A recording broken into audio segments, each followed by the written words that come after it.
अगर आपके जीवन में बार बार रुकावटें आ रही हैं, अगर मेहनत के बाद भी सफलता नहीं मिल रही और अगर आपको लगने लगा है कि भगवान आपकी सुन ही नहीं रहे, तो आज की ये कथा आपके लिए ही है। क्योंकि आज मैं आपको एक ऐसे राजा की कहानी सुनाने वाला हूं जिसके पास सब कुछ था, राज, वैभव, सम्मान, लेकिन फिर भी उसके जीवन में एक ऐसा खालीपन था जिसने उसकी सारी खुशियां छीन ली थी। और फिर एक दिन एक रहस्यमयी स्त्री आई जिसने सिर्फ एक दीपक देकर उसकी पूरी किस्मत बदल दी। क्या था उस दीपक का रहस्य और कैसे भगवान श्री हरि विष्णु ने खुद उसकी जिंदगी में प्रवेश किया, ये जानने के लिए इस कथा को अंत तक जरूर सुनिए। प्रेम से बोलिए श्री हरि विष्णु भगवान की जय। जय श्री हरि। प्रिय भक्तों, इस पावन बेला में जब सूर्यदेव अपनी सुनहरी किरणों से पृथ्वी को आलोकित कर रहे हैं, आप सभी का हृदय से सादर स्वागत है। ये कोई साधारण क्षण नहीं है, ये वो दिव्य क्षण है जब वातावरण में भक्ति की मधुर ध्वनि गूंजती है और हर श्रद्धालु का मन बिना किसी बंधन के अपने आप ही भगवान विष्णु के चरणों की ओर झुक जाता है। ये वो समय है जब आपने अपना सांसारिक कलकाज थोड़ी देर के लिए भी सही एक तरफ रख दिया है और एक ऐसी कथा को सुनने के लिए बैठे हैं जो सिर्फ एक कहानी नहीं बल्कि जीवन का सार है। प्रिय भक्तों, जब हम सच्चे प्रेम और अटूट विश्वास से श्री हरि का नाम लेते हैं तो हमारे भीतर छिपी हुई वो अशांति जो हमें दिन रात जकड़े रहती है, धीरे धीरे शांत होने लगती है। जीवन के शुभ और अशुभ, सुख और दुख, ये सभी भाव भगवान के चरणों में समर्पित होने लगते हैं और फिर वही भाव हमारे लिए आशीर्वाद बन जाते हैं। आज का ये गुरुवार, प्रिय भक्तों, केवल सप्ताह का एक दिन नहीं है, बल्कि ये वो पावन अवसर है जब पालनकर्ता भगवान विष्णु स्वयं अपने भक्तों के जीवन में संतुलन, धैर्य और अपार सुख का प्रकाश भरते हैं। वो प्रकाश जो जीवन के अंधेरे गलियारों में भी रास्ता दिखाता है। जब जीवन में बार बार रुकावटें आती हैं, जब मन सही निर्णय लेने में असमर्थ हो जाता है और जब हर प्रयास के बाद भी मनचाहा परिणाम नहीं मिलता, तब श्री हरि का स्मरण ही वो शक्ति बनता है जो हमें टूटने से बचाता है। ये वो शक्ति है जो हमें सही मार्ग पर स्थिर रखती है, भले ही तूफान कितने भी तेज क्यों ना हो। प्रिय भक्तों, इस पावन बेला में आप ये कथा सुनने के लिए बैठे हैं तो इसे एक संयोग न समझिए, ये भगवान की विशेष कृपा का स्पष्ट संकेत है, क्योंकि बिना उनकी इच्छा के कोई भी जीव उनके नाम तक नहीं पहुंच सकता। आप यहाँ हैं इसलिए आप चुने हुए हैं, इसलिए अपने मन को शांत कीजिए। अपने सभी दुखों, भयों, चिंताओं और उन सवालों को जिनके जवाब आपको नहीं मिले, श्री हरि विष्णु भगवान के चरणों में अर्पित कर दीजिए। पूरे विश्वास के साथ इस कथा में डूब जाइए, क्योंकि हो सकता है आज का ये एक छोटा सा श्रवण आपके जीवन में एक नई रोशनी और एक नई शुरुआत लेकर आए। यदि आप चाहते हैं कि श्री हरि की कृपा सदा आपके जीवन में बनी रहे, तो इस कथा को प्रेम से लाइक करें, अपने प्रियजनों के साथ साझा करें और हमारे चैनल देववाणी टीवी को अवश्य सब्सक्राइब करें, ताकि हर गुरुवार आपको ऐसी ही दिव्य कथाएं और जीवन को सही दिशा देने वाले संदेश मिलते रहें। तो आइए पूर्ण श्रद्धा और अटूट विश्वास के साथ श्री हरि विष्णु भगवान का स्मरण करते हुए इस पावन कथा की शुरुआत करते हैं। सांझ का समय था, वो विशेष बेला जब दिन और रात का मिलन होता है, जब प्रकृति एक गहरी साधना में लीन हो जाती है। आसमान हल्के सुनहरे और गुलाबी रंग में डूबा हुआ था। ठंडी सुगंधित हवा महल की ऊंची नक्काशीदार खिड़कियों से होकर भीतर आ रही थी। उस हवा में एक अजीब सी शांति थी, मानो प्रकृति स्वयं कोई गहरा, कोई बहुत पुराना संदेश लेकर आई हो, जिसे केवल वही सुन सकता है जिसका मन शांत हो। उसी समय आनंदगिरी राज्य के विशाल राजमहल की सबसे ऊंची बालकनी में राजा वीरेंद्र सिंह खड़े थे। वे दूर क्षितिज की उस रेखा को निहार रहे थे जहां सूर्य धीरे धीरे अस्त हो रहा था। उनके चेहरे पर राजसी वैभव का तेज तो था, लेकिन उनकी आंखों की गहराई में एक अनकहा खालीपन साफ झलकता था। ये खालीपन उनके वैभव का, उनकी शक्ति का उनकी विजय का मजाक उड़ा रहा था। नीचे पूरे राज्य में उत्सव जैसा माहौल था। लोग हंस रहे थे, बच्चे खेल रहे थे, हर घर में दीप जल रहे थे। लेकिन उस अपार खुशियों के बीच भी राजा का मन कहीं ठहर नहीं पा रहा था। उन्हें लगता था जैसे वे एक सुनहरे पिंजरे में बंद हैं, जहां बाहर की दुनिया खुश है लेकिन वे उस खुशी का हिस्सा नहीं बन पा रहे। तभी पीछे से हल्के पैरों की आहट आई। रानी पद्मिनी धीरे धीरे उनके पास आईं। उनके कदमों में एक मधुरता थी, जैसे कोई शास्त्रीय संगीत की धुन पर चल रहा हो। लेकिन उनके दिल में वही अनकही पीड़ा थी जो वर्षों से दोनों के बीच एक मौन बनकर रह गई थी। वो पीड़ा उनके बीच की दूरी बन गई थी, जिसे कोई शब्द नहीं भर पाता था। रानी ने धीमे करुणा भरे स्वर में कहा, महाराज, आज पूरा राज्य खुश है। दीपों की रोशनी से सारा नगर जगमगा रहा है, फिर भी आपके चेहरे पर यह सन्नाटा क्यों है? राजा ने हल्की सी मुस्कान लाने की कोशिश की, लेकिन वो मुस्कान उनके होठों तक आकर टूट गई। वे बोले, प्रजा की खुशी ही मेरी खुशी है रानी, पर कुछ खुशियां ऐसी होती हैं जो राजमहल के भीतर ही अधूरी रह जाती हैं। रानी पद्मिनी ने उनकी आंखों में गहराई से देखा। उन्होंने उस पीड़ा को पहचान लिया। वो पीड़ा उनकी भी थी। बिना कुछ कहे वो उनके बगल में खड़ी हो गई। दोनों कुछ देर तक यूं ही खड़े रहे। ठंडी हवा बहती रही और समय जैसे थम गया था।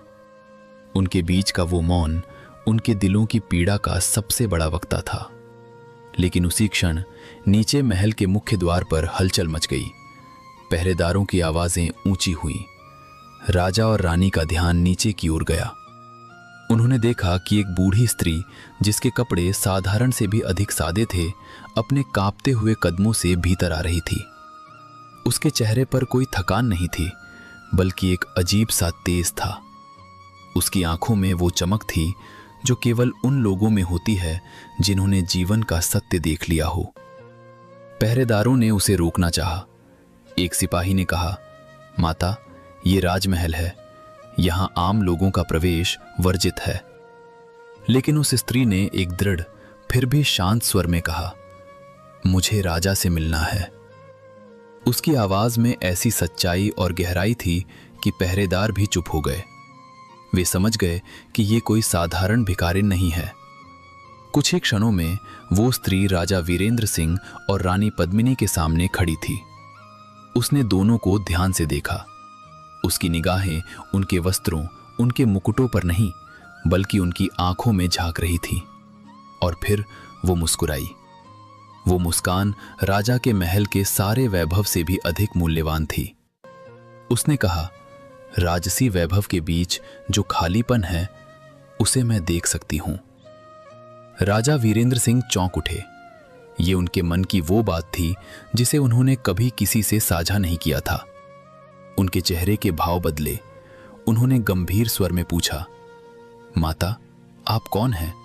आप कैसे जानती हैं? स्त्री ने धीरे से लेकिन पूरे आत्मविश्वास के साथ कहा, मैं कोई साधारण स्त्री नहीं हूं। मैं उस सत्य की दूत हूं जो हर मनुष्य के भीतर छुपा होता है। मैंने तुम दोनों के जीवन को देखा है। तुम्हारे पास सब कुछ है, धन, वैभव, राज्य, प्रजा का प्यार। लेकिन जो नहीं है, उसी की पीड़ा तुम्हें भीतर से खाए जा रही है। रानी पद्मिनी की आंखें भर आईं। उन्होंने अपने आंसुओं को छुपाने की कोशिश की, लेकिन वे बह निकले। ये पहली बार था जब किसी अनजान ने उनके दिल की बात इतनी सहजता से कह दी थी। स्त्री ने आगे कहा, यदि तुम सच्चे मन से चाहो तो हर अधूरापन भी एक नई राह बन सकता है, पर उसके लिए तुम्हें अपने सुख को दूसरों के जीवन में बांटना होगा। जो आनंद तुम दोगे वही कई गुना होकर तुम्हारे पास लौटेगा। यही जीवन का सबसे बड़ा रहस्य है। ये कहकर उसने अपनी छोटी सी झोली से एक साधारण मिट्टी का दीपक निकाला। वो दीपक बिल्कुल साधारण था, लेकिन उसे देखते ही राजा और रानी को लगा जैसे उसमें कोई अद्भुत शक्ति है। उसने वो दीपक रानी पद्मिनी के हाथों में रख दिया और बोली, इसे हर बुधवार को जलाना। और उस समय किसी एक ऐसे व्यक्ति की मदद करना जो पूरी तरह से टूट चुका हो, बिना नाम बताए, बिना किसी अपेक्षा के, बस सच्चे मन से। यही तुम्हारी परीक्षा है और यही तुम्हारा मार्ग भी। इतना कहकर वो स्त्री जैसे आई थी वैसे ही धीरे धीरे चली गई। उसके जाने के बाद महल में एक अजीब सी दिव्य शांति छा गई। राजा और रानी देर तक उस दीपक को देखते रहे, मानो उसमें कोई रहस्य छुपा हो जो उनके जीवन की कुंजी थी। अगले ही बुधवार से उन्होंने उस दीपक को जलाना शुरू किया।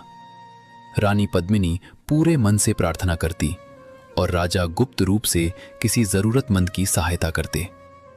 पहले बुधवार राजा ने एक बूढ़े कुम्हार की मदद की जिसका चाक टूट गया था और वो परिवार का पेट नहीं भर पा रहा था। राजा ने उसे नया चाक दिलवाया, लेकिन ये बताए बिना कि वो कौन है। दूसरे बुधवार रानी ने एक गरीब विधवा की बेटी की शादी के लिए आवश्यक सामान भेजा। शुरुआत में ये सब उनके लिए एक नियम जैसा था, एक कर्तव्य, लेकिन धीरे धीरे यह उनके जीवन का सबसे सच्चा आनंद बन गया। जब राजा किसी की पीड़ा कम करके लौटते तो उनके मन का वो खालीपन थोड़ा थोड़ा भरता जाता। रानी जब दूसरों की मुस्कान देखती तो उनका दिल भी मुस्कुराने लगता। एक दिन राजा ने साधारण वेश बनाया और नगर की गलियों में घूम रहे थे। तभी उनकी नजर एक छोटे से बालक पर पड़ी जो एक पुराने मंदिर की सीढ़ियों पर बैठा था। उसके कपड़े फटे हुए थे, शरीर दुबला पतला था, लेकिन उसकी आंखों में एक अजीब सी चमक थी। वो भूखा था, लेकिन किसी से कुछ मांग नहीं रहा था, बस शांत बैठा था, मानो उसने जीवन का एक बड़ा सत्य समझ लिया हो। राजा उसके पास गए। उनका हृदय द्रवित हो उठा। उन्होंने प्यार से पूछा, बेटा, भूख लगी है? बालक ने मुस्कुराकर कहा। उसकी मुस्कान में कहीं कोई शिकायत नहीं थी। भूख तो है महाराज, पर आदत हो गई है। ये सुनकर राजा का हृदय भीतर तक कांप गया। एक बच्चा जिसे खेलना कूदना चाहिए, वह भूख को अपनी आदत बता रहा था। राजा ने उस बालक को गोद में उठा लिया। उस दिन उन्होंने उसे अपने साथ बैठाकर भोजन कराया। उस बालक का नाम था केशव। राजा ने उसके साथ समय बिताया, उसकी बातें सुनी और बिना कुछ बताए उसकी पढ़ाई और रहने की पूरी व्यवस्था कर दी। उस दिन के बाद राजा को पहली बार ऐसा लगा जैसे उनके भीतर जो खालीपन था वो थोड़ा हल्का हो गया है। उन्हें समझ में आने लगा कि सच्चा सुख लेने में नहीं बल्कि देने में है। उधर रानी पद्मिनी भी महल के भीतर रहकर कई जरूरतमंदों की सहायता करने लगी। कभी किसी बीमार की सेवा तो कभी किसी असहाय को सहारा। धीरे धीरे उनका मन इतना भरने लगा कि उन्हें अपनी कमी का एहसास पहले जैसा तीखा नहीं लगता था। अब उन्हें दूसरों की मुस्कान में ही अपना सुख दिखने लगा था।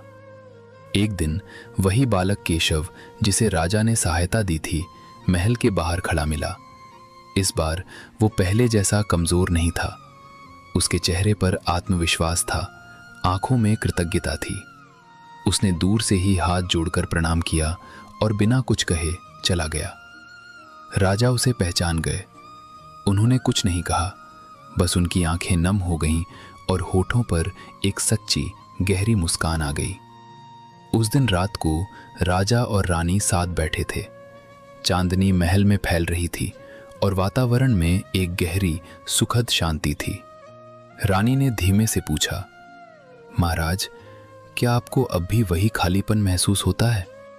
राजा ने कुछ क्षण सोचा, अपने मन के कोने कोने में झांका और फिर बोले, नहीं रानी, अब लगता है जैसे हमारा हृदय पहले से कहीं अधिक भरा हुआ है। शायद सच्चा सुख वही है जो हम दूसरों को देकर पाते हैं।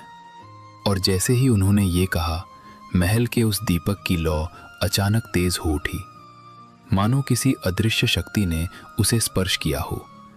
दोनों ने एक दूसरे की ओर देखा और उनके मन में एक नई आशा जाग उठी।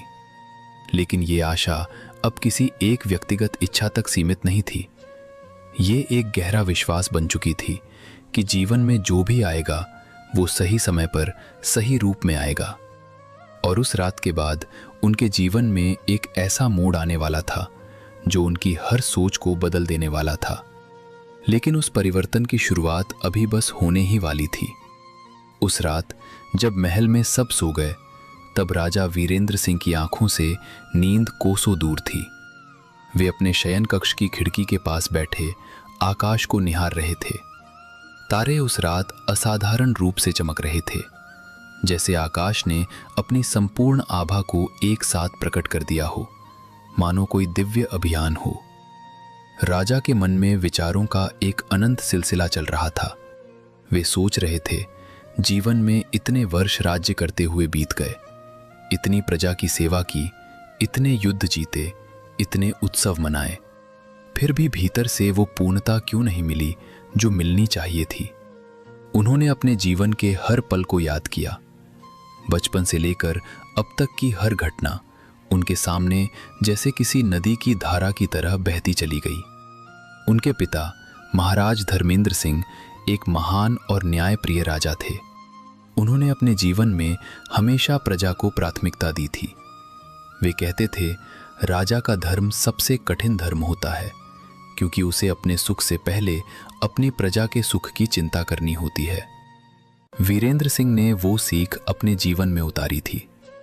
लेकिन एक बात जो उनके पिता ने कभी नहीं बताई थी, वो ये थी कि जब राजा खुद भीतर से टूटा हो तो वो प्रजा को कैसे जोड़े। ये प्रश्न राजा के मन में वर्षों से था, और आज उस बूढ़ी स्त्री के जाने और दीपक के चमत्कार के बाद ये प्रश्न और भी गहरा हो गया था। रानी पद्मिनी उस रात जल्दी सो गई थी। शायद उनके मन का बोझ थोड़ा हल्का हुआ था, लेकिन राजा का मन अभी भी उस दीपक की लौ की तरह कांप रहा था, जो हवा में हिलती है पर बुझती नहीं। राजा उठे और उस दीपक के पास आए जो अभी भी जल रहा था। उस छोटे से दीपक की लौ में एक अजीब सी स्थिरता थी। बाहर से हवा आ रही थी, कभी कभी झोंका भी आता था, लेकिन वो लौ न तो तेज होती थी न ही बुझती थी, बस एक समता से जलती रहती थी। राजा ने उस लौ को बहुत देर तक देखा। उनके मन में एक विचार आया, क्या मनुष्य का जीवन भी इसी तरह होना चाहिए? परिस्थितियों का झोंका आए, सुख का समय हो या दुख का, लेकिन भीतर की ये लौ सदा एक सम रहे, न अहंकार से भड़के न निराशा से बुझे। ये विचार राजा को इतना गहरा लगा कि वे कुछ देर के लिए उसी में खो गए। तभी रात के नीरव सन्नाटे में कहीं दूर से एक मंदिर की घंटी का स्वर आया, बहुत धीमा, बहुत मधुर, जैसे किसी ने बहुत प्रेम से, बहुत श्रद्धा से उसे बजाया हो। उस स्वर ने राजा के मन को एक अलग ही दिशा में ले जाया। उन्हें याद आया कि बचपन में उनकी माता राजमाता सावित्री देवी हर गुरुवार की सुबह बहुत जल्दी उठती थी और भगवान विष्णु की पूजा करती थी। वे कहती थीं, गुरुवार का दिन भगवान विष्णु का दिन होता है, और इस दिन जो भी सच्चे मन से उन्हें याद करता है उसकी हर पीड़ा दूर होती है। बचपन में राजा को ये सब बातें केवल परंपरा लगती थीं। वे इसे मानते तो थे, लेकिन इसके पीछे कोई गहरी भावना नहीं होती थी। लेकिन आज जब वे उस दीपक की लौ को देख रहे थे और दूर से मंदिर की घंटी की आवाज आ रही थी, तो उनके मन में पहली बार वह भावना जागी जो केवल परंपरा नहीं थी, वो कुछ और था। वो था श्रद्धा का पहला स्पर्श।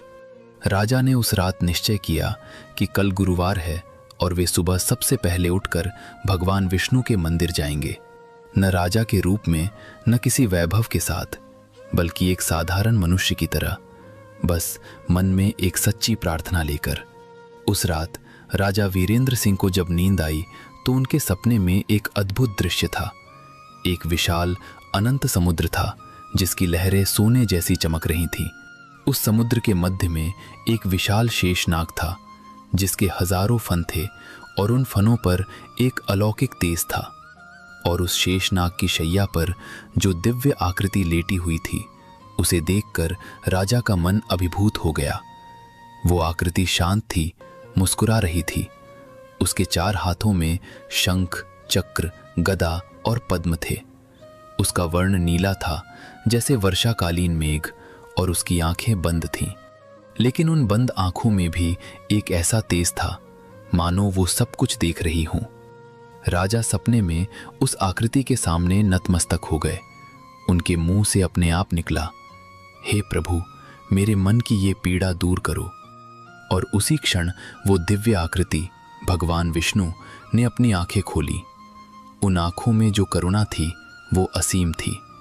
वो दृष्टि राजा के भीतर तक उतर गई और राजा को लगा जैसे उनके सारे प्रश्नों का उत्तर उन्हें मिल गया हो, बिना किसी शब्द के, बस उस दृष्टि के स्पर्श मात्र से। सपना टूटा तो राजा की आंखें खुली। बाहर भोर की पहली सुनहरी किरण फूट रही थी। राजा तुरंत उठ गए। उन्होंने स्नान किया, साधारण वस्त्र धारण किए और बिना किसी को बताए महल से निकल पड़े। नगर की गलियां उस समय अभी ठीक से जागी भी नहीं थी। एक शांत, मंत्रमुग्ध करने वाली सुबह थी। कुछ दुकानदार अपनी दुकानें खोल रहे थे। लकड़ी के शटर खोलने की आवाजें सुनाई दे रही थीं। कुछ स्त्रियां मंदिर की ओर जा रही थीं, हाथों में फूलों की टोकरियां और छोटे छोटे दीपक लिए हुए। एक बूढ़ा व्यक्ति अपने घर के आंगन में तुलसी के पौधे को जल दे रहा था। उसकी आस्था में एक अद्भुत शांति थी। नीम के पेड़ के नीचे कुछ बच्चे खेल रहे थे, जो इतनी सुबह भी अपनी नींदी आंखों से अद्भुत ऊर्जा से भरे थे। इन सब दृश्यों को देखते हुए राजा नगर के बीचों बीच स्थित उस पुराने विष्णु मंदिर की ओर बढ़ते रहे। उस मंदिर के बारे में कहा जाता था कि वो सैकड़ों वर्ष पुराना है और जब से आनंदगिरी राज्य बसा है तब से वो मंदिर भी यहाँ है। ये मंदिर राज्य की आस्था का केंद्र था। मंदिर के द्वार पर पहुंचकर राजा ने देखा कि वहां पहले से ही कुछ श्रद्धालु बैठे थे। एक बूढ़ी माई फूलों की मालाएं बेच रही थी। एक छोटा बालक मंदिर के प्रांगण की सफाई कर रहा था और एक साधु महात्मा, जिनका वेश सादा था लेकिन चेहरे पर दिव्य तेज था, मंदिर के बाहर की सीढ़ियों पर बैठे भजन गुनगुना रहे थे। उनकी आवाज में इतनी मिठास और गहराई थी कि राजा के कदम एक पल के लिए रुक गए। उन्होंने ध्यान से सुना। वो साधु गा रहे थे, जगत के पालनहारे, सबको देते हो सहारे, तुम बिन कौन हमारा, हे विष्णु दयाकारा, भवसागर के पार करो, अपने चरणों में उतारो। इस भजन के शब्द राजा के कानों से होते हुए सीधे उनके हृदय में उतर गए। उनकी आंखें अनायास ही भर आईं। उन्होंने कभी नहीं सोचा था कि कुछ साधारण शब्द इतना गहरा प्रभाव डाल सकते हैं। वे मंदिर के भीतर गए। गर्भगृह में भगवान विष्णु की वही प्रतिमा थी जो उन्होंने बचपन में देखी थी। शंख, चक्र, गदा, पद्मधारी, पीतांबर में सजे, मुस्कुराते हुए, करुणामय दृष्टि से सबको देखते हुए। राजा ने उस प्रतिमा के सामने घुटने टेक दिए। उन्होंने अपना सिर झुका लिया और जो शब्द उनके मुंह से निकले वे बहुत सरल थे, बहुत सच्चे थे। उन्होंने कहा, हे प्रभु, मुझे नहीं पता मैं क्या मांगू। मुझे नहीं पता मेरी गलती कहाँ है। बस इतना जानता हूं कि मेरे भीतर कुछ खाली है और वो खालीपन मुझे चैन नहीं लेने देता। यदि तुम सच में हो और यदि तुम सुन रहे हो तो बस इतना बता दो कि मुझे क्या करना चाहिए। पुजारी जी जो पास में खड़े थे, उन्होंने राजा को देखा। वे राजा को पहचानते थे, लेकिन उन्होंने कोई विशेष व्यवहार नहीं किया। वे भी जानते थे कि भगवान के सामने सब बराबर हैं। राजा और रंक में कोई भेद नहीं। पुजारी जी ने बड़े स्नेह से राजा को प्रसाद दिया और कहा, महाराज, आज गुरुवार का पावन दिन है। इस दिन भगवान विष्णु की कथा सुनने का बहुत महत्व है। यदि आप चाहें तो यहां बैठकर कथा सुन सकते हैं। राजा ने सहमति में सिर हिलाया और वहीं बैठ गए। थोड़ी देर में मंदिर में कुछ और लोग भी आ गए। कोई व्यापारी था, कोई किसान था, कोई स्त्री थी जिसकी गोद में एक छोटा बच्चा था, कोई वृद्ध था जो लाठी के सहारे चल रहा था। सबके चेहरे पर अलग अलग भाव थे, लेकिन आंखों में एक जैसी श्रद्धा थी। पुजारी जी ने पूजा संपन्न की और फिर वे कथा के आसन पर बैठे। उन्होंने शुरू किया और उनकी आवाज मंदिर के प्राचीन पत्थरों में गूंजने लगी।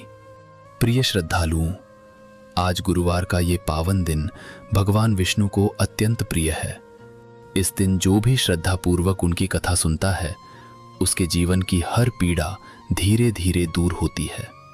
भगवान विष्णु इस सृष्टि के पालनहार हैं। वे वही शक्ति हैं जो हर प्राणी में चेतना के रूप में विद्यमान हैं। वे हर कण में हैं, हर श्वास में हैं। जब हम किसी के लिए कुछ अच्छा करते हैं तो वास्तव में हम उन्हीं की सेवा करते हैं, क्योंकि वे सबके भीतर हैं। एक बार की बात है, बहुत पुराने समय में एक राजा था जिसका नाम था राजा अम्बरीश। वो भगवान विष्णु का परम भक्त था। उसके राज्य में सुख शांति थी, प्रजा संपन्न थी। लेकिन राजा को हमेशा यही चिंता रहती थी कि कहीं उसकी भक्ति में कोई कमी न रह जाए। एक बार एकादशी का व्रत था। राजा ने पूरे विधि विधान से व्रत रखा था। व्रत के समापन से ठीक पहले महान ऋषि दुर्वासा, जो अपने क्रोध के लिए प्रसिद्ध थे, उनके पास आए। राजा ने उनका अतिथि सत्कार किया और भोजन के लिए आग्रह किया। दुर्वासा जी ने कहा, मैं स्नान करके आता हूं, तब भोजन करूंगा। और वे नदी पर चले गए। समय बीतता गया। एकादशी के व्रत का पारण, व्रत खोलने का समय आ गया। सूर्य देव ढलने को थे, लेकिन दुर्वासा जी वापस नहीं लौटे। राजा धर्म संकट में पड़ गए। यदि समय पर पारण न किया गया तो व्रत अधूरा रह जाता, और यदि अतिथि के आने से पहले भोजन किया तो अतिथि धर्म का उल्लंघन होता। राजा ने विद्वानों और ऋषियों से परामर्श किया। उन्होंने कहा, आप जल ग्रहण कर लें। यह न पूर्णतः भोजन है, न पूर्णतः उपवास। इससे दोनों धर्मों की रक्षा हो जाएगी। राजा अम्बरीश ने ऐसा ही किया। उन्होंने विधि पूर्वक केवल जल ग्रहण किया। कुछ ही क्षणों बाद दुर्वासा जी लौटे। जब उन्हें पता चला कि राजा ने उनसे पहले जल ग्रहण कर कुछ ही क्षणों बाद दुर्वासा जी लौटे। जब उन्हें पता चला कि राजा ने उनसे पहले जल ग्रहण कर लिया तो उन्हें अत्यधिक क्रोध आया। उन्होंने समझा कि राजा ने उनका अपमान किया है। क्रोध में उन्होंने अपनी जटा से एक शक्तिशाली कृत्या राक्षसी उत्पन्न की, जो राजा को नष्ट करने के लिए आगे बढ़ी। लेकिन राजा अम्बरीश विचलित नहीं हुए। वे शांत मन से खड़े रहे। उन्होंने न तो भागने का प्रयास किया, न ही क्रोध किया। उन्होंने बस अपने मन से भगवान विष्णु का स्मरण किया। हे प्रभु, मैं आपकी शरण में हूं। और तभी उनकी भक्ति की रक्षा के लिए भगवान विष्णु का सुदर्शन चक्र प्रकट हुआ। उस दिव्य चक्र ने उस कृत्या को भस्म कर दिया। फिर वह चक्र दुर्वासा जी की ओर मुड़ गया, जिससे उनके प्राण ही सूखने लगे। दुर्वासा जी भयभीत होकर भागे। वे ब्रह्मा जी के पास गए, फिर शिव जी के पास गए, रक्षा की प्रार्थना की। लेकिन दोनों देवताओं ने कहा, हे ऋषि, हम भगवान विष्णु के चक्र से तुम्हारी रक्षा करने में असमर्थ हैं। वह चक्र तो स्वयं भगवान की इच्छा है। अंत में दुर्वासा जी स्वयं भगवान विष्णु के पास पहुंचे और उनसे क्षमा मांगी। भगवान विष्णु ने मुस्कुराकर कहा, हे ऋषि, मैं तो अपने भक्त के अधीन हूं। जाओ, राजा अम्बरीश के पास जाओ और उनसे क्षमा मांगो, तब तुम्हारा ये संकट दूर होगा।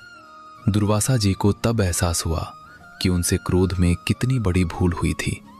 वे राजा के पास गए और उनके चरणों में गिरकर क्षमा मांगी। राजा अम्बरीश ने बड़े प्रेम से उन्हें उठाया, उनके चरण धोए और उनका सत्कार किया। उनके मन में कोई द्वेष नहीं था। देखो, कितनी गहरी बात है इस कथा में। राजा अम्बरीश ने कोई चमत्कार नहीं किया। उन्होंने कोई बड़ी तपस्या नहीं की। उस संकट के क्षण में उन्होंने बस इतना किया कि वे शांत रहे, धर्म का पालन किया और अपने प्रभु को याद किया, और भगवान ने स्वयं आकर उनकी रक्षा की। यही है विष्णु भक्ति की शक्ति। जो अपने मन को शांत रखे, जो धर्म का पालन करे, जो क्रोध में भी विचलित न हो, उसकी रक्षा स्वयं भगवान करते हैं। राजा वीरेंद्र सिंह ये कथा बहुत ध्यान से सुन रहे थे। उन्हें लग रहा था जैसे ये कथा उनके लिए ही कही जा रही है। वे अपने जीवन में कभी कभी क्रोधित हो जाते थे जब प्रजा की समस्याएं हल नहीं होती थीं। वे कभी कभी विचलित हो जाते थे जब राजकाज में कठिनाइयां आती थीं। लेकिन आज इस कथा ने उन्हें एक नई दिशा दी। उन्होंने सोचा, यदि राजा अम्बरीश इतने कठिन समय में भी शांत रह सके और भगवान पर भरोसा रख सके, तो मैं क्यों नहीं रह सकता। कथा के बाद जब राजा उठने लगे तो पुजारी जी ने उन्हें रोककर कहा, महाराज एक बात और, भगवान विष्णु की भक्ति केवल पूजा पाठ नहीं है। वे तो कहते हैं, जो मेरे नाम से किसी भूखे को खिलाए, किसी दुखी को दिलासा दे, किसी असहाय की सहायता करे, वो मेरी सबसे बड़ी भक्ति है। आपने जो कल एक बालक केशव की सहायता की, वो बात नगर में फैल गई है। ऐसे राजा पर भगवान विष्णु की विशेष कृपा होती है। राजा चौंक गए। उन्होंने सोचा था कि वे गुप्त रूप से सहायता कर रहे हैं, लेकिन पुजारी जी को पता चल गया। उन्होंने पूछा, आपको कैसे पता? पुजारी जी ने मुस्कुराकर कहा, भगवान की कृपा के काम कभी छुपते नहीं महाराज। वे तो स्वयं चाहते हैं कि उनके भक्त का कर्म संसार में प्रकाशित हो, ताकि दूसरे भी उससे प्रेरणा लें। राजा वीरेंद्र सिंह वापस महल की ओर चल पड़े, लेकिन अब उनके कदमों में एक नई ताजगी थी, मन में एक नई शक्ति थी, जैसे कोई बहुत भारी बोझ उठाकर चल रहे थे और अचानक वो बोझ हल्का हो गया हो। महल पहुंचकर उन्होंने रानी को जगाया और जो कुछ मंदिर में हुआ वो सब बताया। जब राजा ने राजा अम्बरीश की कथा सुनाई तो रानी की आंखों में भी एक नई चमक आ गई। रानी ने कहा, महाराज ये सब सुनकर मेरे मन में एक विचार आया है। हम हर गुरुवार को महल में भगवान विष्णु की कथा का आयोजन करें और उस दिन नगर के जितने भी जरूरतमंद लोग हों उन्हें भोजन कराएं। ये हमारी भक्ति भी होगी और सेवा भी। राजा को ये विचार बहुत पसंद आया। उन्होंने तुरंत अपने मंत्री को बुलाया और आदेश दिया कि अगले गुरुवार से ये व्यवस्था शुरू होगी। मंत्री ने पूछा, महाराज किस अवसर पर? राजा ने मुस्कुराकर कहा, कोई अवसर नहीं, ये तो अब हर गुरुवार का नियम होगा, भगवान विष्णु की कृपा से। उस दिन से आनंदगिरी राज्य में एक नई परंपरा की शुरुआत हुई।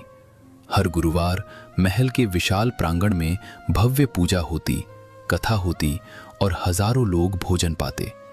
राजा और रानी स्वयं सेवा करते, लेकिन उनके जीवन में जो परिवर्तन आने वाला था वो केवल इन बाहरी कर्मों से नहीं आना था। वो परिवर्तन बहुत गहरा था और उसकी शुरुआत एक ऐसी घटना से होने वाली थी जिसकी किसी ने कल्पना भी नहीं की थी।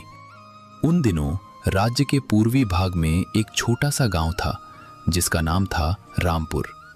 वो गांव आनंदगिरी राज्य का हिस्सा तो था, लेकिन दूरस्थ होने के कारण राज्य की सुख सुविधाएं वहां बहुत कम पहुंच पाती थीं। उस गांव में एक ऐसी स्थिति उत्पन्न हुई जिसने पूरे राज्य को हिला कर रख दिया। उस गांव में एक वृद्ध किसान था जिसका नाम था रामलाल। वो अपनी पूरी जिंदगी मेहनत से जिया था, ईमानदारी से खेती की थी।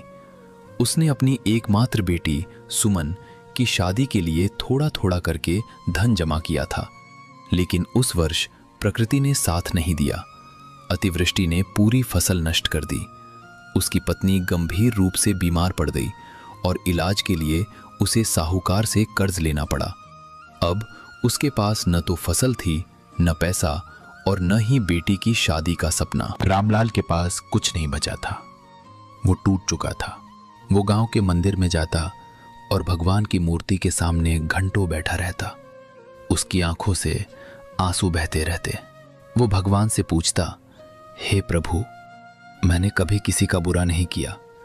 मैंने हमेशा मेहनत की, सच्चाई का साथ दिया, तो फिर ये दुख क्यों? मेरी बेटी की शादी कैसे होगी? मेरी पत्नी का इलाज कैसे होगा? उसी समय राजा वीरेंद्र सिंह साधारण वेश में उस गांव के निरीक्षण के लिए निकले थे। उन्हें रामपुर गांव की दुर्दशा की खबर मिली थी। वे जानना चाहते थे कि उनके राज्य के सबसे दूरस्थ कोने में क्या हो रहा है। वे मंदिर के पास पहुंचे तो उन्होंने रामलाल को देखा। एक बूढ़ा टूटा फूटा किसान भगवान से लिपटा हुआ। राजा उसके पास गए और उसके बगल में बैठ गए। उन्होंने पूछा, क्या हुआ भाई, तुम इतने दुखी क्यों हो? रामलाल ने अपनी सारी पीड़ा, अपनी व्यथा, अपनी लाचारी राजा को सुना दी। उसने बताया कि कैसे फसल नष्ट हुई, कैसे पत्नी बीमार है, कैसे बेटी की शादी अधूरी रह गई और कैसे साहूकार का कर्ज उसके सिर पर मौत की तरह मंडरा रहा है। उसने ये सब कहते हुए अपने आंसू नहीं रोके। राजा वीरेंद्र सिंह का हृदय पिघल गया। उन्होंने रामलाल की पीड़ा को अपनी पीड़ा की तरह महसूस किया। उन्होंने उस समय कुछ नहीं कहा, बस उसके कंधे पर हाथ रखकर कहा, भगवान पर भरोसा रखो, सब ठीक हो जाएगा। और वापस महल आकर उन्होंने तुरंत अपने मंत्री को बुलाया। उन्होंने आदेश दिया, रामपुर गांव में एक सहायता शिविर तुरंत लगाया जाए, वहां डॉक्टर भेजे जाएं, सभी बीमारों का निःशुल्क इलाज हो, किसानों को नई फसल के लिए उत्तम बीज दिए जाएं और जिन किसानों का कर्ज है उनके साहूकारों को राज्य कोष से भुगतान कर दिया जाए और कर्ज माफ किया जाए। मंत्री ने आदेश लिख लिया। तब राजा ने एक विशेष बात कही, किसी को ये मत बताना कि ये राजा का आदेश है, बस ये कहना कि ये भगवान विष्णु की कृपा से हुआ है। मंत्री हैरान रह गए, लेकिन उन्होंने राजा की आज्ञा का पालन किया। जब रामपुर गांव में वो सहायता पहुंची तो पूरे गांव में एक चमत्कार जैसा माहौल हो गया। लोग हैरान थे कि ये सब कैसे हुआ। रामलाल की पत्नी का इलाज शुरू हुआ, उसकी बेटी की शादी के लिए धन और सामान आ गया, उसका सारा कर्ज माफ कर दिया गया। रामलाल मंदिर गया, वो भगवान विष्णु की मूर्ति के सामने गिर पड़ा और घंटों रोता रहा। उसने कहा, हे प्रभु, मैंने तुम पर शक किया था, मैंने सोचा था कि तुम सुनते नहीं हो, लेकिन तुमने तो मेरी पुकार को इतने प्रेम से सुना, इतनी जल्दी सुना कि मुझे खुद हैरानी हो रही है। मैं अब जान गया तुम हो, तुम सच में हो। ये बात कहते कहते वो इतना भाव विभोर हो गया कि उसके शब्द रुंध गए। उसी समय पास में बैठा एक वृद्ध साधु जो उस मंदिर में नियमित रूप से आते थे, उन्होंने रामलाल से कहा, बेटा, भगवान विष्णु को देर है पर अंधेर नहीं, वे हर पुकार सुनते हैं, लेकिन उनका समय हमारे समय से अलग होता है। जब वे देते हैं तो इतना देते हैं कि मनुष्य सोच भी नहीं सकता। रामलाल ने उन साधु की बात सुनी और उनके पास बैठ गया। उन साधु ने उसे भगवान विष्णु की एक और कथा सुनाई जो रामलाल के जीवन को बदल देने वाली थी। बहुत पुराने समय की बात है। एक गांव में एक गरीब ब्राह्मण रहता था। उसका नाम था सुदामा। वो बहुत विद्वान था, लेकिन बहुत गरीब था। उसके घर में कभी कभी खाने को भी नहीं होता था। उसकी पत्नी सुशीला बहुत धैर्यशाली और समझदार थी। वो कभी पति पर गुस्सा नहीं करती थी, ना ही उनसे कभी किसी चीज की मांग करती थी। वो मुस्कुराकर अपना दुख सहन कर लेती थी। एक दिन घर में खाने के लिए अनाज का एक दाना भी नहीं बचा था। बच्चे भूख से तड़प रहे थे। सुशीला ने सुदामा से कहा, प्रभु, आपके मित्र श्री कृष्ण द्वारिका में राजा हैं, आप एक बार उनसे मिलने क्यों नहीं चलते? वे आपकी सहायता अवश्य करेंगे। सुदामा को श्री कृष्ण से मिलने का विचार अच्छा लगा, लेकिन वे खाली हाथ जाना नहीं चाहते थे। उनकी पत्नी ने अपने आभूषणों में से पड़ोसियों से कुछ मांगकर 4 मुट्ठी चिवड़ा एक कपड़े में बांध दिया। ये अपने मित्र के लिए भेंट ले जाइए, उसने कहा। सुदामा द्वारिका पहुंचे। उन्होंने सोचा था कि राजा से मिलने में बहुत कठिनाई होगी, लेकिन जैसे ही उनका नाम लिया गया, श्री कृष्ण स्वयं दौड़े दौड़े उनसे मिलने आए। उन्होंने सुदामा को गले से लगा लिया। उनकी आंखों में खुशी के आंसू थे। उन्होंने सुदामा को अपने सिंहासन पर बैठाया, स्वयं उनके पैर धोए और उनका ऐसा आदर सत्कार किया जैसे कोई राजा किसी महान सम्राट का करता है। सुदामा शर्म से गड़े जा रहे थे। उनके पास जो भेंट थी वो चिवड़ा। वे उसे देने में संकोच कर रहे थे कि कहीं भगवान उनकी इस तुच्छ भेंट का उपहास न करे। लेकिन श्री कृष्ण जो अंतर्यामी है, उन्होंने सुदामा के मन की बात पढ़ ली। उन्होंने स्वयं सुदामा की झोली से वो बंधा हुआ कपड़ा ले लिया और बोले, मित्र, ये क्या लाए हो? मुझे तो बहुत दिनों से चिवड़ा खाने की इच्छा थी। और फिर उन्होंने उस चिवड़े को इतने प्रेम से खाया मानो वह कोई अमृत हो। सुदामा ने देखा कि भगवान ने उनकी छोटी सी भेंट को कितना बड़ा प्यार दिया। श्री कृष्ण ने सुदामा से कुछ नहीं मांगा, न ही उन्होंने कोई वचन दिया। बस उनके साथ समय बिताया, पुरानी यादें ताज़ा की और उन्हें विदा किया। सुदामा वापस अपने घर लौटे। रास्ते में उनके मन में तरह तरह के विचार आ रहे थे। क्या श्री कृष्ण ने मेरी सहायता नहीं की? वे तो बस मिलकर खुश हुए और मुझे विदा कर दिया। लेकिन जब वे अपने घर पहुंचे तो उनकी आंखों पर विश्वास नहीं हुआ। उनकी झोपड़ी के स्थान पर एक सुंदर महल खड़ा था। उनकी पत्नी और बच्चे राजसी वस्त्रों में थे। उनके पास धन संपत्ति सब कुछ था। सुदामा समझ गए श्री कृष्ण ने उनसे कुछ मांगा नहीं, क्योंकि वे स्वयं ही उनकी गरीबी को दूर करना चाहते थे। उनकी भेंट में उन्होंने अपना सारा प्रेम देखा और उस प्रेम के बदले में उन्होंने सुदामा को वह सब कुछ दे दिया जिसकी उन्हें आवश्यकता थी। देखो रामलाल, सुदामा ने मांगा नहीं, फिर भी उन्हें सब कुछ मिल गया, क्योंकि उन्होंने मित्रता, प्रेम और विश्वास से दिया और भगवान ने उस प्रेम को स्वीकार किया। भगवान विष्णु हमसे हमारी संपत्ति नहीं, हमारा प्रेम चाहते हैं। जब तुम अपने दुख में भी उनका नाम लेते हो तो वह नाम ही तुम्हारी रक्षा करता है। जब तुम दूसरों की सहायता करते हो तो वह सहायता ही तुम्हारे पास कई गुना होकर लौटती है। यही सनातन धर्म है। रामलाल ने यह कथा सुनी। उसकी आंखों से आंसू बह रहे थे, लेकिन अब वे दुख के नहीं, विश्वास के आंसू थे। उसने साधु के चरण छुए और कहा, बाबा, अब मैं समझ गया। मैंने भगवान पर शक किया था, लेकिन उन्होंने मुझे कभी नहीं छोड़ा। उनकी कृपा से मेरा जीवन बदल गया। रामपुर गांव की यह घटना पूरे राज्य में फैल गई। लोग कहने लगे, भगवान विष्णु ने स्वयं आकर रामलाल की मदद की है। लेकिन राजा वीरेंद्र सिंह और रानी पद्मिनी जानते थे कि यह उनके सेवा कर्म का परिणाम था, जिसे भगवान ने अपना रूप दे दिया था। उन दिनों महल में हर गुरुवार को कथा और भंडारे की परंपरा चल रही थी। राज्य की प्रजा में खुशहाली आ गई थी, लेकिन राजा और रानी के हृदय में अब भी एक गहरी शांति और संतोष था, जो पहले कभी नहीं था।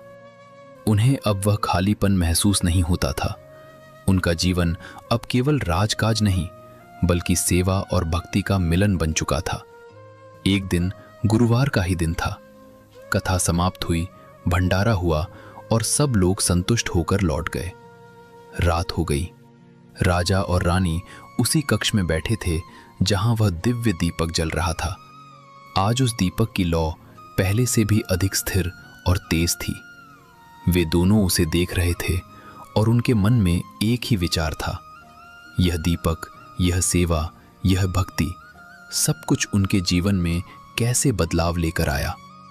तभी अचानक उस दीपक की लौ से एक दिव्य प्रकाश फैलने लगा।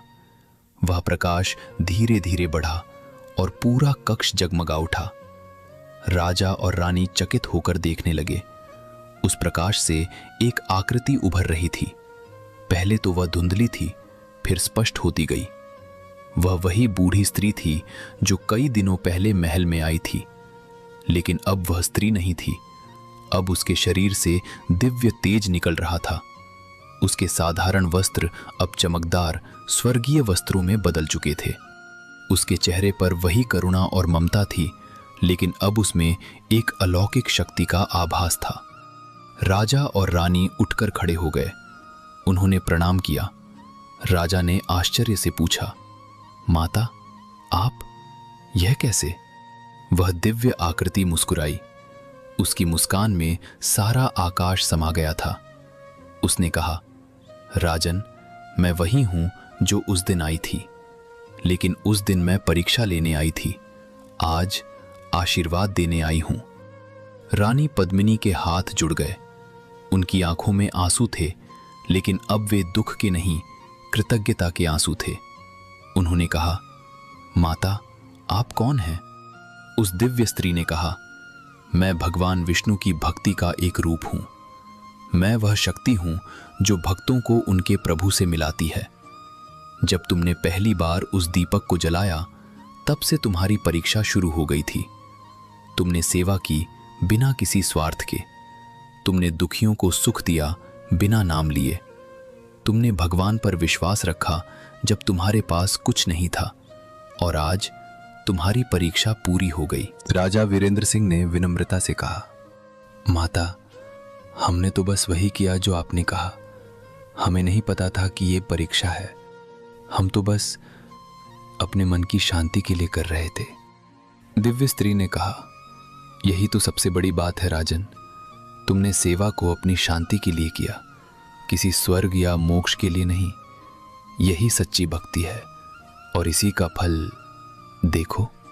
उसने अपना हाथ आगे बढ़ाया। उसके हाथ में एक छोटा सा चमकता हुआ बीज था।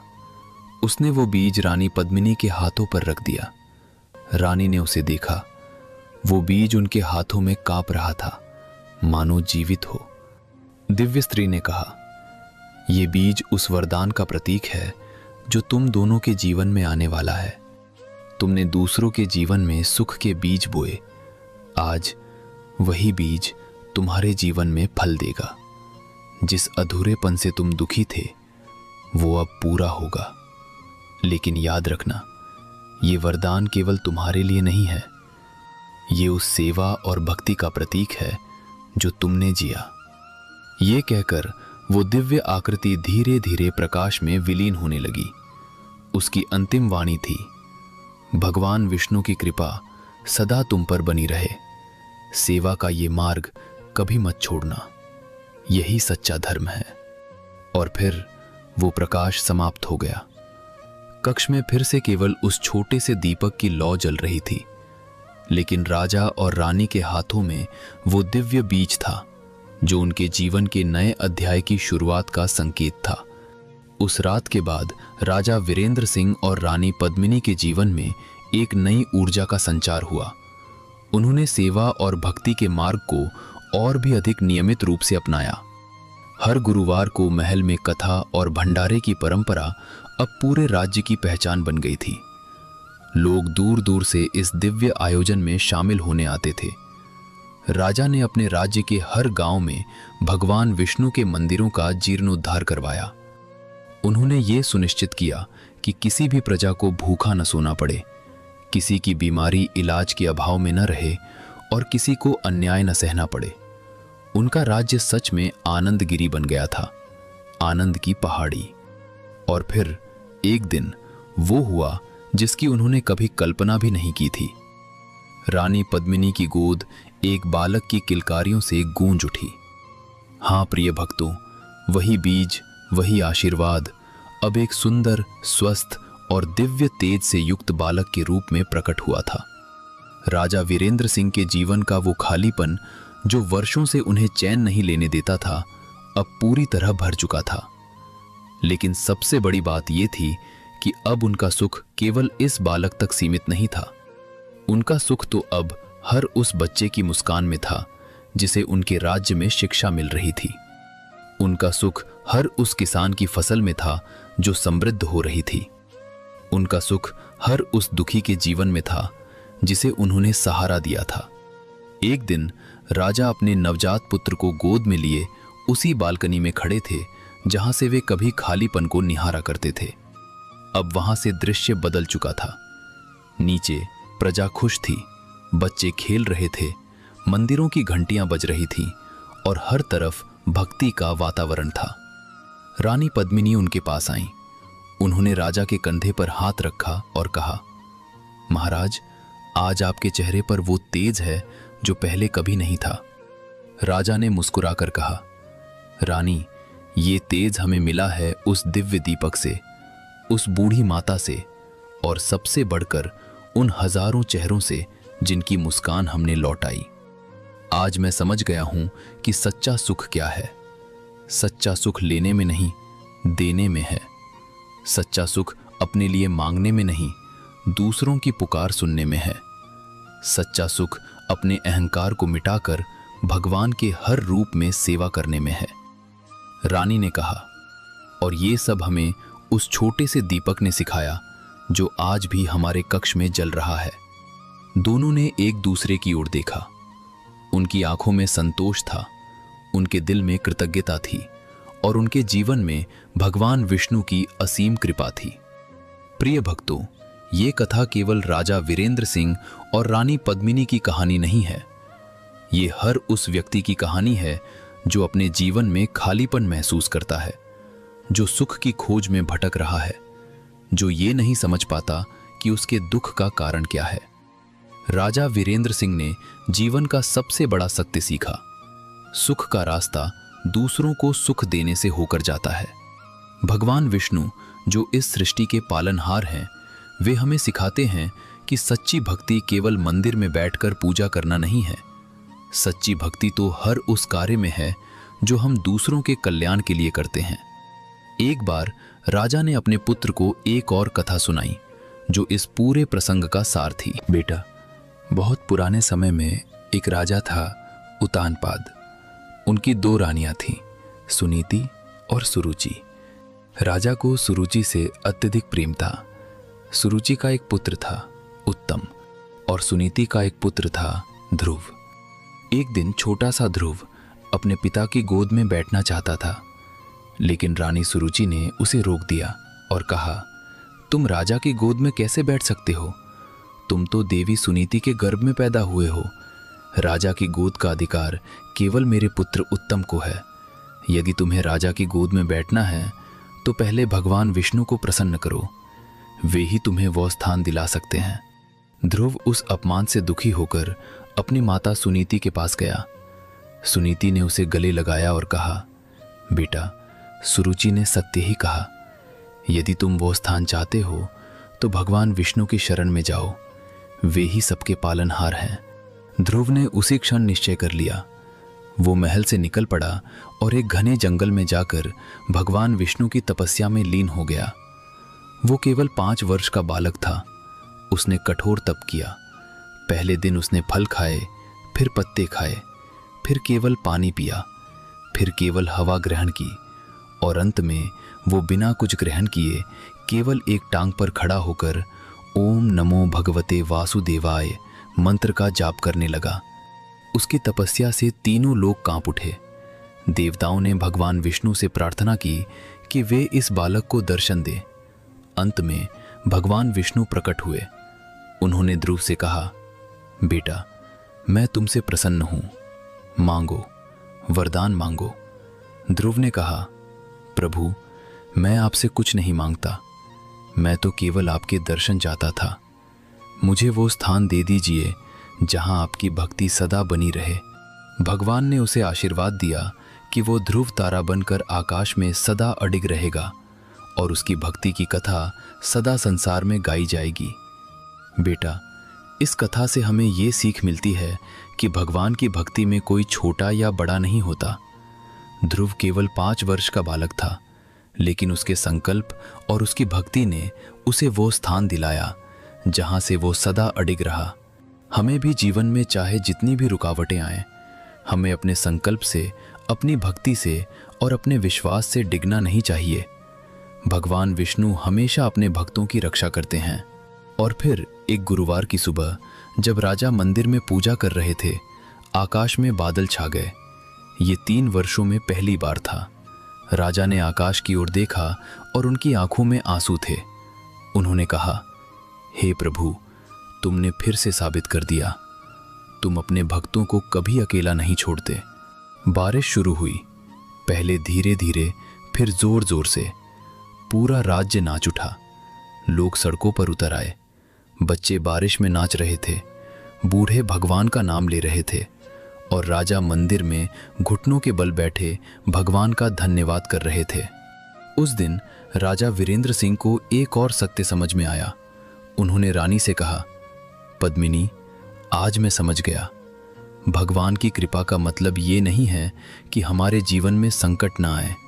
भगवान की कृपा का मतलब है कि संकट में भी हम अकेले नहीं हैं। उनका हाथ हमारे सिर पर है और उनकी शक्ति हमारे भीतर है। रानी ने कहा, महाराज, आज आप सच में राजा नहीं, एक संत हो गए हैं। राजा मुस्कुराए। उन्होंने कहा, नहीं रानी, मैं तो बस एक भक्त हूं। एक ऐसा भक्त जिसने देर से समझा लेकिन अब समझ गया। सच्चा सुख सेवा में है, सच्ची शक्ति विश्वास में है और सच्चा जीवन भगवान के नाम में है। प्रिय भक्तों, राजा वीरेंद्र सिंह और रानी पद्मिनी की ये कथा यहीं समाप्त नहीं होती, क्योंकि सच्ची कथा तो अब शुरू होती है उनके पुत्र के जीवन की, उस राज्य की जो उन्होंने सेवा और भक्ति से बनाया। राजा का पुत्र, जिसका नाम उन्होंने आनंद रखा, बड़ा होकर अपने पिता के समान ही सेवाभावी और भक्ति परायण बना। उसने अपने पिता से सीखा, राजा वो नहीं जो राज करता है, राजा वो है जो प्रजा की सेवा करता है। राजा वीरेंद्र सिंह ने जब अपने पुत्र को राजगद्दी सौंपी तो उन्होंने उससे कहा, बेटा, ये राजगद्दी सोने की नहीं, सेवा की है। जब तक तुम इस पर सेवा के भाव से बैठोगे, ये तुम्हें सुख देगी। जिस दिन तुम अहंकार से बैठोगे, ये तुम्हें नष्ट कर देगी। याद रखना, सच्चा राजा वो है जो अपनी प्रजा के दुख को अपना दुख समझे। और वो दीपक जो उस बूढ़ी स्त्री ने दिया था, आज भी राजमहल में जल रहा है। उसकी लौ कभी बुझी नहीं। कहते हैं, जब भी कोई राजा उस दीपक को देखता है तो उसे अपने कर्तव्यों की याद आती है, और जब भी कोई प्रजा उस दीपक को देखती है तो उसे भगवान विष्णु की कृपा का एहसास होता है। प्रिय भक्तों, ये कथा सिर्फ एक राजा और रानी की कहानी नहीं है, ये आपकी कहानी है, ये मेरी कहानी है। ये हर उस व्यक्ति की कहानी है जो अपने जीवन में खालीपन महसूस करता है, जो सुख की खोज में भटक रहा है, जो ये नहीं समझ पाता कि उसके दुख का कारण क्या है। इस कथा से हमें ये सीख मिलती है। पहली सीख, सेवा ही सच्चा सुख है। जब राजा ने दूसरों की मदद करना शुरू किया, तब उनके भीतर का खालीपन भरना शुरू हुआ। जब हम दूसरों को सुख देते हैं तो वो सुख हमारे पास कई गुना होकर लौटता है। दूसरी सीख, विश्वास ही सच्ची शक्ति है। जब राजा ने भगवान पर विश्वास रखा, तब उनके जीवन में चमत्कार हुए। जब हम भगवान पर पूर्ण विश्वास रखते हैं तो कोई भी संकट हमें नहीं डिगा सकता। तीसरी सीख, धैर्य ही सच्चा मार्ग है। राजा अम्बरीश ने धैर्य रखा, सुदामा ने धैर्य रखा, ध्रुव ने धैर्य रखा, और उनके धैर्य ने उन्हें वो दिलाया जो वे चाहते थे। जीवन में धैर्य ही सबसे बड़ा गुण है। चौथी सीख, भगवान का स्मरण ही सच्चा आश्रय है। जब राजा ने भगवान का स्मरण किया, तब उन्हें शांति मिली। जब हम भगवान का स्मरण करते हैं तो हमारे मन की सारी अशांति दूर हो जाती है। पांचवी सीख, आत्म क्षमा ही सच्ची मुक्ति है। राजा ने अपने हर निर्णय पर सवाल उठाए, लेकिन जब उन्होंने अपने आप को क्षमा किया, तब उन्हें पूर्णता मिली। हमें भी अपने अतीत की गलतियों को क्षमा कर देना चाहिए और नए सिरे से शुरुआत करनी चाहिए। प्रिय भक्तों, आज इस कथा के अंत में मैं आप सभी के लिए प्रार्थना करता हूं। हे श्री हरि विष्णु भगवान, आप इस संसार के पालनहार हैं। आप हर प्राणी के हृदय में वास करते हैं। आप हर दुखी को सुख देते हैं, हर पतित को उठाते हैं, हर अंधेरे में प्रकाश भरते हैं। हम सब आपकी शरण में आते हैं। हमें वो शक्ति दीजिए जो सेवा कर सके। हमें वो विश्वास दीजिए जो संकट में भी न डिगे। हमें वो धैर्य दीजिए जो हर परिस्थिति में शांत रहे। हमें वो प्रेम दीजिए जो सबके भीतर आपको देख सके। हे प्रभु, हमारे जीवन का हर खालीपन भर दीजिए। हमारे हर दुख को सुख में बदल दीजिए। हमारे हर संकट को अवसर में बदल दीजिए। ओम नमो भगवते वासुदेवाय। ओम नमो भगवते वासुदेवाय। ओम नमो भगवते वासुदेवाय। प्रिय भक्तों, यदि आप चाहते हैं कि श्री हरि विष्णु भगवान की कृपा सदा आपके जीवन में बनी रहे, यदि आप चाहते हैं कि आपके जीवन का हर खालीपन भर जाए, तो इस कथा को प्रेम से लाइक करें। इस दिव्य कथा को अपने प्रियजनों, अपने मित्रों, अपने परिवार के साथ साझा करें, ताकि ये संदेश हर उस व्यक्ति तक पहुंचे जो अपने जीवन में शांति और सुख की तलाश में है। और हाँ, हमारे चैनल देववाणी टीवी को अवश्य सब्सक्राइब करें। सब्सक्राइब बटन दबाएं और घंटी का निशान भी दबाएं, ताकि हर गुरुवार आपको ऐसी ही दिव्य कथाएं, जीवन को सही दिशा देने वाले संदेश और भगवान विष्णु की अनंत कृपा के दर्शन होते रहें।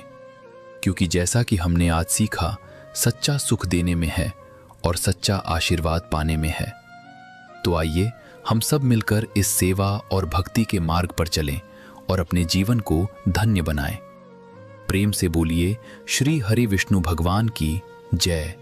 जय श्री हरि।